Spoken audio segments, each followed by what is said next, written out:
A graça e a paz, meus amados irmãos. Nós vamos dar continuidade à nossa reflexão no Sermão da Montanha. E agora nós entramos no capítulo final, Mateus capítulo 7.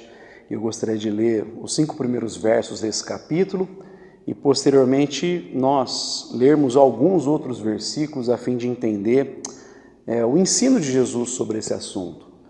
Haja visto que esse é um dos versículos mais mal compreendidos da Escritura por parte dos evangélicos. Mateus 7, verso 1, é muito mal utilizado justamente porque os evangélicos tiram ele completamente do seu contexto imediato, como também do contexto geral da Escritura. Quando Jesus diz, não julguem e não serão julgados, porque da mesma forma que julgarem sereis julgados, parece que na cabeça de muita gente, Jesus está proibindo qualquer tipo de juízo, qualquer tipo de exercício da nossa racionalidade, como se ele estivesse proibindo totalmente um julgamento da nossa parte.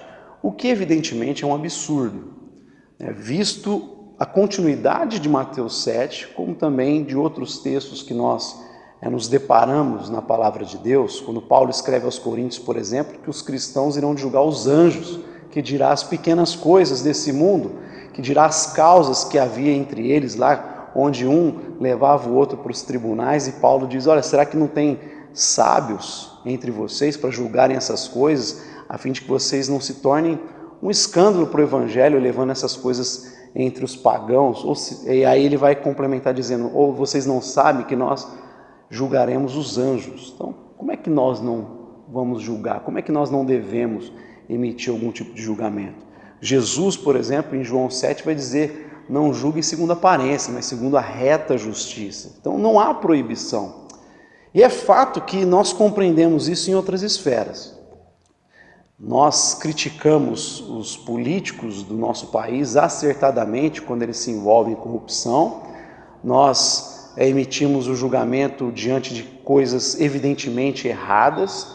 Mas quando isso é feito dentro da esfera religiosa, porque algum líder se envolveu com um escândalo, porque algum líder está ensinando algo completamente contrário ao Evangelho, não é incomum as pessoas trazerem à tona o versículo 1 de Mateus 7, como se Jesus estivesse proibindo o julgamento da nossa parte. Então nós vamos tentar entender o que Jesus está proibindo, afinal de contas. Qual é o tipo de juízo que a gente deve evitar? Então Jesus vai dizer, não julguem e não serão julgados, porque da mesma forma que julgarem, serão julgados, e a mesma medida que usarem será usada para medir vocês.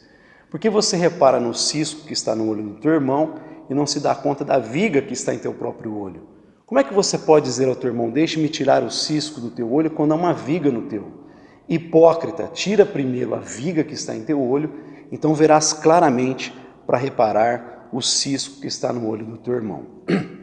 Então até aqui no primeiro momento, a gente pode dizer que a primeira coisa que Jesus está proibindo e colocando como um perigo para a nossa caminhada cristã, para a caminhada do discípulo, é o julgamento temerário, é o juízo temerário, esse juízo condenatório, essa posição indevida que o cristão às vezes quer assumir no lugar do próprio Deus. A ideia aqui é de nós não sabermos o fim da vida do próximo, nós não sabemos o destino das pessoas, nós não sabemos se essas pessoas são eleitas por Deus e nós não temos o direito de emitir juízos sobre a posição final dessas pessoas. Embora no presente a gente pode perceber os frutos, a vida da pessoa, mas a gente não tem a capacidade, nós não temos a percepção, a sabedoria sobre o final da vida dessas pessoas, o destino. Ninguém tem condição de falar sobre o destino da vida das pessoas. Afinal de contas, nós temos exemplo na Escritura de pessoas que andaram errada toda a sua vida e no último momento reconheceram a Cristo Jesus, ou reconheceram depois de muito tempo fazendo coisas absurdas, como o rei Manassés, que chegou a sacrificar 2 filhos, mas na cadeia se arrependeu, ouviu a voz de Deus, e Deus restaurou a vida desse homem. O ladrão da cruz foi no final da sua vida.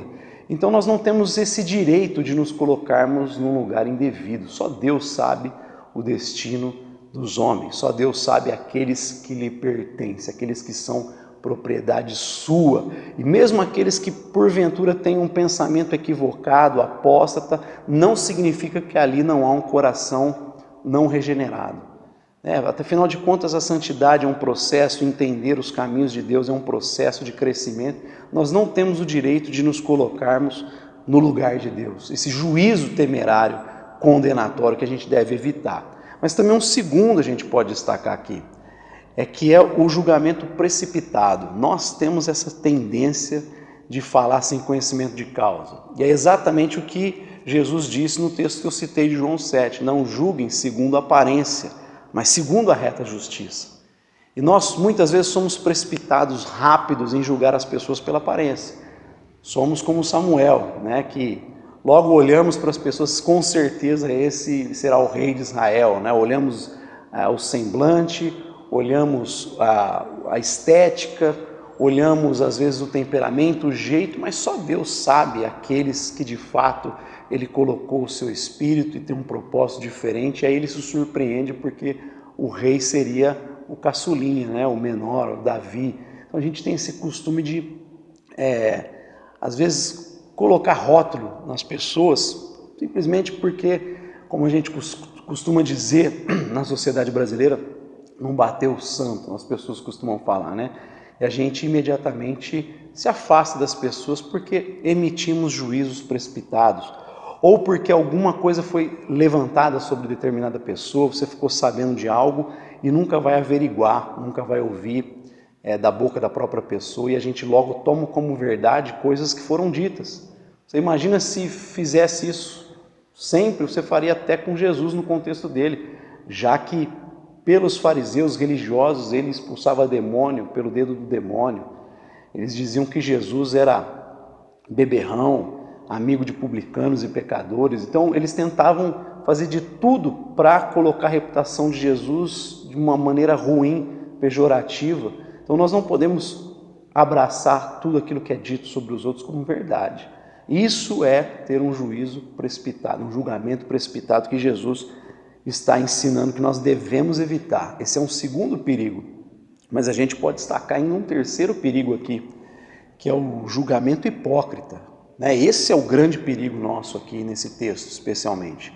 Como você pode reparar no cisco que está no olho do teu irmão quando há uma viga no seu?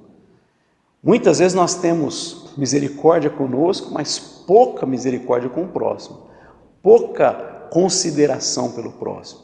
Mas quando nós estamos em pecado, quando nós cometemos erros e falhas, a gente quer que as pessoas tenham misericórdia de nós, paciência conosco, longanimidade conosco. A gente entende que é um processo, a caminhada cristã, mas com os outros nós somos rápidos. Nós logo emitimos julgamentos duros, pesados contra os homens. Por quê? Porque a gente perde essa capacidade de olhar para si, perceber que se nós estamos de pé até, é por causa da misericórdia de Deus. Mas o texto aqui não fala nem de estar de pé, fala quando nós estamos ainda em pecado e queremos julgar os outros. Infelizmente, eu já conheci pessoas que teciam críticas pesadas a homens da igreja quando estavam cometendo pecados absurdos às escondidas, debaixo dos panos, cometendo coisas muito piores, muito mais agravantes, com consequências piores. E, enquanto isso, nas redes sociais, julgavam pessoas assim, sem o menor temor de Deus em seus corações. Então Jesus fala, como é que você pode querer tirar o cisco do olho do teu irmão quando uma viga no teu? Hipócrita, para de representar, deixa de ser um ator, seja sincero e olhe para o seu próprio coração, porque quando você vê esse pecado trazer a luz da graça de Deus, com certeza a misericórdia vai levar você a ter misericórdia do outro, que é o quarto perigo que a gente deve evitar. Além de não ter um julgamento hipócrita, a gente tem que ter a misericórdia em vista. Afinal de contas, Jesus disse, depois que tira a viga do olho, a trave, você vai ver claramente para reparar o cisco. Ou seja, não está proibindo de reparar o cisco no olho do irmão. Mas, geralmente, quando nós temos um cisco no olho, nós assopramos para que o outro possa enxergar. Então percebe, o ensino de Jesus é que a gente pode julgar, mas desde que isso seja um instrumento para o outro crescer, para apoiar o outro, para ajudar o outro, para auxiliar o outro. Então o julgamento tem que ser feito com misericórdia. Não é para matar os outros, não é para destruir a vida dos outros. A ideia é auxiliar, a ideia é ajudarmos os outros, é sermos um instrumento da graça de Deus para promover o crescimento, o amadurecimento e a santidade do nosso próximo. Então, depois que você tirar a viga, aí você pode reparar o cisco, mas faça isso para que o outro enxergue, né, com o intuito de ajudá-lo. Então, esses são os 4 perigos que a gente deve evitar como cristão. Jesus está dizendo, cuidado, né? São 4 coisas que ele diz para a gente evitar, tomar cuidado. Mas aí, se a gente prosseguir, vamos entender um pouco mais esse ensino de Jesus. Porque no verso 6, se esses irmãos que acham que Jesus está proibindo todo tipo de julgamento, se eles continuassem a ler o versículo 6, eles perceberão que não teria sentido algum em abraçar, acolher esse tipo de ideia de uma proibição total. Porque Jesus diz, não deis o que é sagrado aos cães, nem atirem suas pérolas aos porcos. Caso contrário, estes a pisarão, e aqueles voltando-se contra vocês os despedaçarão. Jesus está falando aqui para a gente evitar o perigo de banalizar o que é sagrado. Cão e porco na Escritura, sempre nos versículos utilizados, falam de pessoas que têm prazer na imundície, né? O provérbio que Pedro cita, né, versículos do Antigo Testamento, quando ele diz, a porca lavada volta-se a envolver-se na lama e o cão volta ao próprio vômito. São pessoas que não abandonam a imundície, a carnalidade, não entendem a preciosidade do Evangelho, aquilo que lhes foi oferecido, porque eles têm prazer naquilo que é impuro, naquilo que é sujo. E aí ele diz, cuidado, não dê o que é sagrado a cão. Ninguém em sã consciência atira a pérola a porco. Essas expressões são utilizadas, principalmente cães, por Paulo se referindo a religiosos que se apegam ao rigor da lei, ao cumprimento da lei para serem justificados, não entendem a graça de Deus, o tesouro da graça de Deus, e Paulo os chama de cães também. Então são pessoas que se envolvem na imundícia ou que optaram em viver de maneira autônoma, completamente desconectados de Deus, da dependência de Deus. São pessoas que não valorizam o Evangelho. E aí ele diz, cuidado, não desperdice o seu tempo com pessoas assim. O próprio Jesus disse para os seus discípulos, quando vocês entrarem numa casa, digam a paz seja sobre essa casa. Se ali não tiver um homem de paz, a paz retornará a vocês. Se as pessoas desprezarem a preciosidade do Evangelho, limpem a poeira dos pés, né, e vão para outra casa. Que haverá um rigor muito maior para essas pessoas que desprezaram a preciosidade do Evangelho da graça de Deus. Paulo fez isso em Éfeso.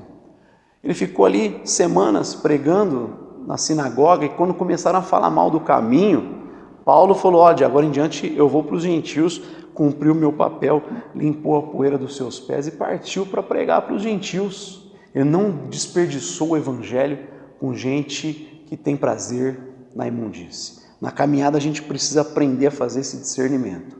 Porque quando a gente não faz isso, a gente começa a sinalizar, mesmo que não for de maneira intencional, mesmo que você não perceba, sinaliza para os outros que o Evangelho não tem relevância. A gente sinaliza para os outros que o Evangelho não tem valor, que o sacrifício de Cristo não tem valor. A gente começa a banalizar, não apenas para essas pessoas, mas para aqueles que estão ao redor. Se a gente insiste com pessoas que não percebem aquilo que Cristo fez, o seu sacrifício na cruz, a gente não pode investir tempo em pessoas que têm uma similaridade em suas vidas com cão e porco. Não desperdice o que é sagrado.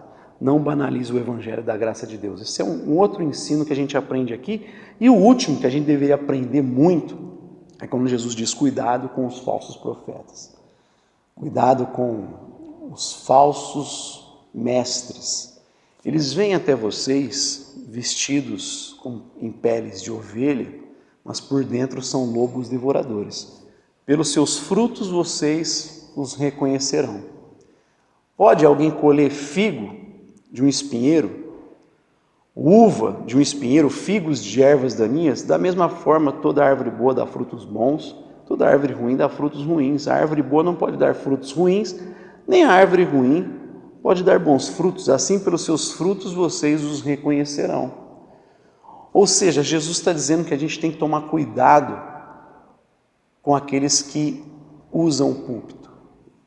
Não é porque a pessoa usa o nome de Jesus que significa que ali é um homem de Deus e que ali o evangelho está sendo pregado.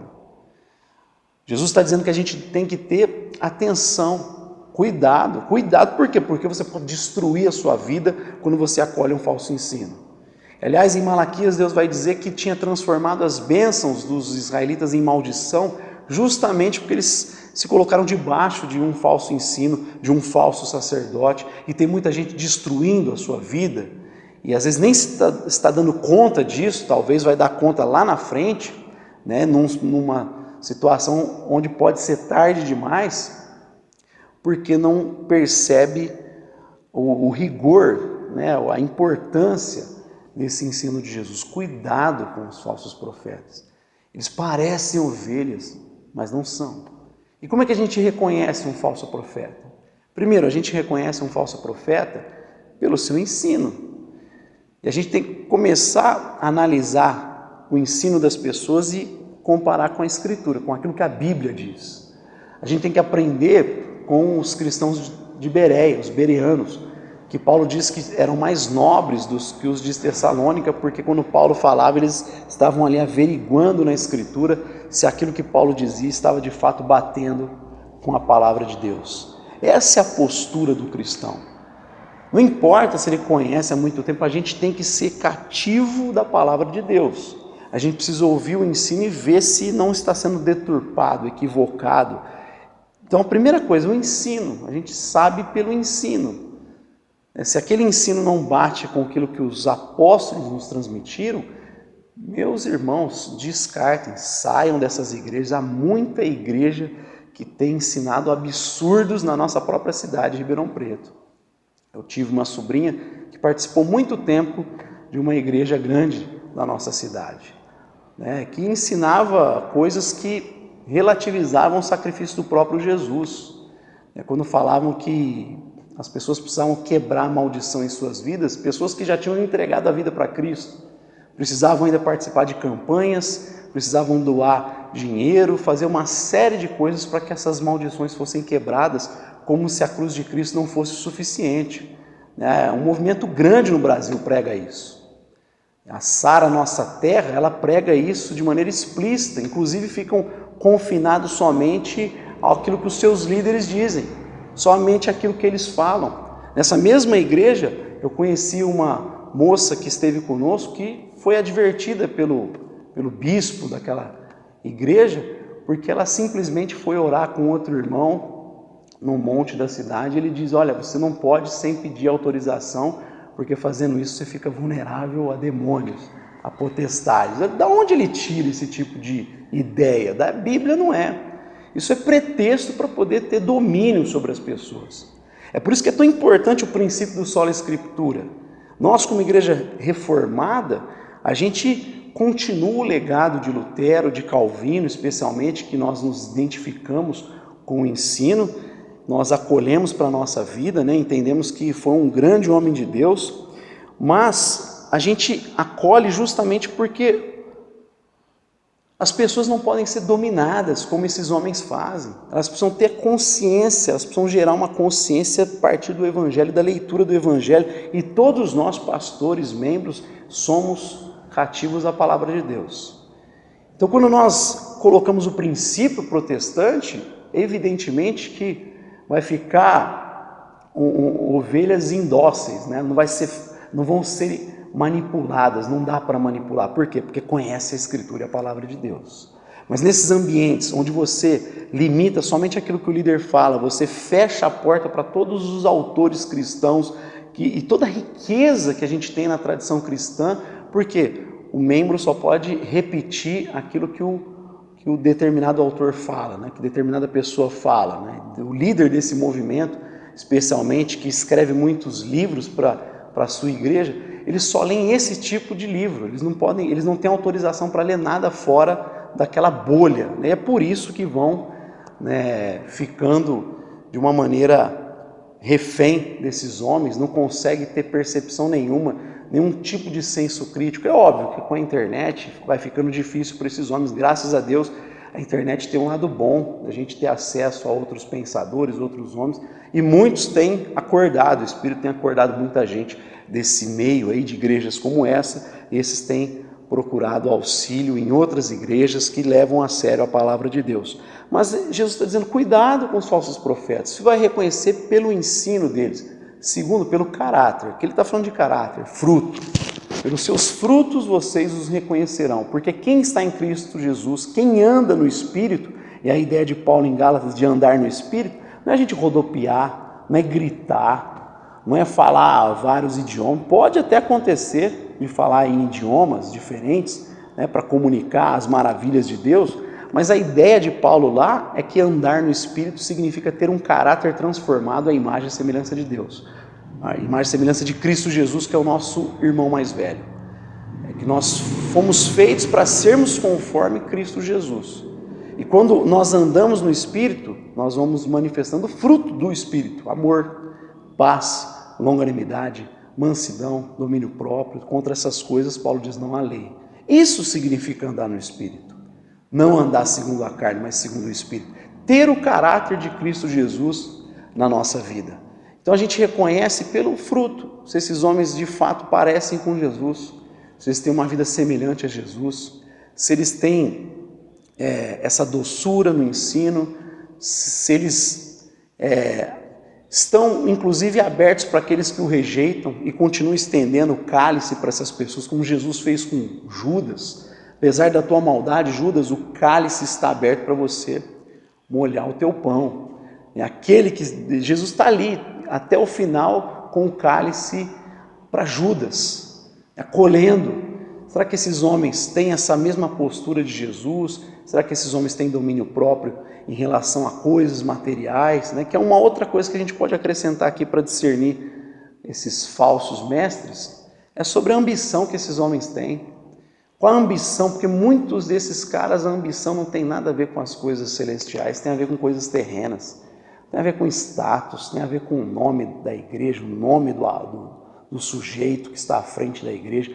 Nesses ambientes, Jesus não é glorificado nem exaltado. Quem é exaltado é o pastor, é o bispo, é o apóstolo, como se existisse apóstolo. Pela Escritura a gente aprende que não existe apóstolo. Apóstolos foram aqueles que nos entregaram a palavra de Deus. E a partir dela a gente constrói a igreja. Mas nesses ambientes existe esse tipo de vanglória, existe esse orgulho. Por quê? Porque a ambição desses homens é terrena, é carnal. A sabedoria é terrena, é carnal. Não tem nada a ver com aquilo que a gente vê em Cristo Jesus. As ambições são completamente diferentes. A de Jesus era a minha comida e a minha bebida é fazer a vontade daquele que me enviou. A de Jesus era cumprir a vontade de Deus. Não era acumular, não era ter um nome famoso. A de Jesus não era ter status, privilégio, por isso que ele nasceu na manjedoura, não no palácio. Jesus não precisou do aparato do marketing que esses homens precisam. Jesus foi reconhecido como rei, montado num jumentinho, na entrada triunfal em Jerusalém. Os pequeninos reconhecem, porque os eleitos de Deus sempre reconhecerão. Então a ambição desses homens também é um outro sinal, um outro fator que a gente pode perceber se de fato são homens de Deus ou lobos vestidos em pele de ovelhas. Então Jesus está dizendo, cuidado com o juízo temerário, cuidado com o julgamento precipitado. Ele diz, cuidado com o julgamento hipócrita, cuidado com o julgamento sem misericórdia. Você precisa reparar o cisco no olho, para que ele veja, para que teu irmão veja claramente. Cuidado para não banalizar o evangelho que é sagrado. Cuidado para não tirar a importância, o peso, a preciosidade do evangelho. Nunca desperdice ele com porco e com cão.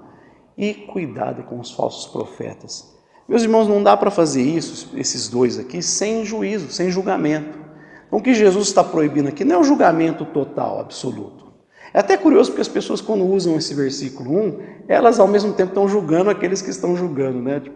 É como Jesus está proibindo todo tipo de julgamento. Então você não pode nem usar ele agora para me julgar, dizendo que está errado o fato de eu julgar. É uma coisa contraditória, é um argumento autodestrutivo.